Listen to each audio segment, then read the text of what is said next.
Sir, जिस तरह से अर्बनाइजेशन हो रहा है, लोग गांव से शहरों की तरफ बढ़ रहे हैं, आगे आने वाले सालों में आपको लगता है कि जल पूर्ति, जल आपूर्ति ये एक समस्या होगी या हम पूरी तरह से तैयार हैं इसके?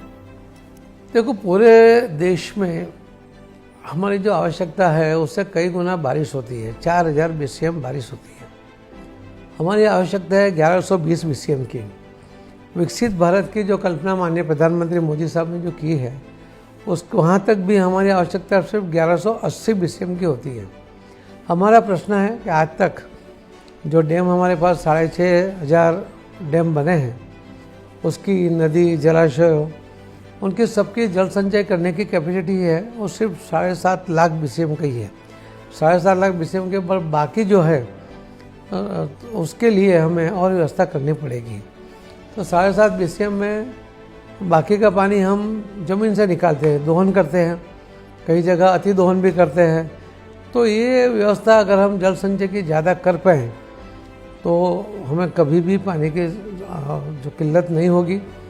तो माननीय प्रधानमंत्री मोदी साहब ने 6 सितंबर 2024 को सूरत के एक वर्चुअल कार्यक्रम में कहा था कि जल संचय जन भागीदारी से जन आंदोलन में परिवर्तित करना चाहिए। और उन्होंने कहा था कि कर्म भूमि से मातृभूमि के लिए लोगों ने सहयोग करना चाहिए। माननीय प्रधानमंत्री मोदी जी के शब्दों का एक अलग वचन होता है।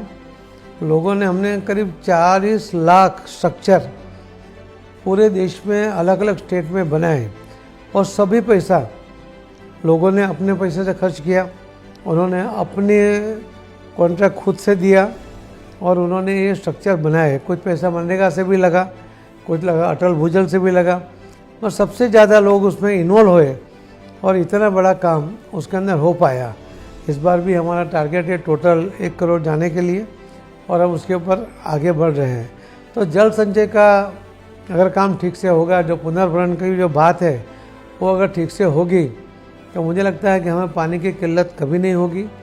एक गुजरात का उदाहरण दूंगा। गुजरात में एक बनासकांठा जिला है, वहाँ करीब 1200 फुट पे पानी है, वो भी ऑयल मिश्रित है, ना खेती हो सकती है ना पी सकते हैं। तो वहाँ पर भी हमने, वहाँ जो एक साबर डेयरी है उसके चेयरमैन है शंकर भाई चौधरी और गुजरात विधानसभा के अध्यक्ष भी हैं। तो डेयरी ने आधा पैसा दिया और आधा पैसा किसानों ने दिया। तो उन्होंने करीब 30,000 स्ट्रक्चर एक जिले में बनाए और उनका पानी का जो प्रॉब्लम था वो बहुत सा उसके सॉल्व हो गया। इस बार भी वो लोग एक बड़ा टारगेट लेकर चल रहे हैं और उसके ऊपर काम कर रहे हैं। सही मायने में जन भागीदारी है वहाँ पर, क्योंकि किसानों ने भी पैसा दिया है और डेयरी ने भी पैसा दिया। दोनों ने मिलकर एक काम किया, उसका बहुत अच्छा परिणाम मिला। वैसे कच्छ में भी काम हुआ, राजकोट में भी काम हुआ, सबसे ज़्यादा तेलंगाना में काम हुआ, बाकी भी राज्यों में, राजस्थान में भी 4,000 से ज़्यादा, 4 लाख से ज़्यादा स्ट्रक्चर वहाँ पर भी बने।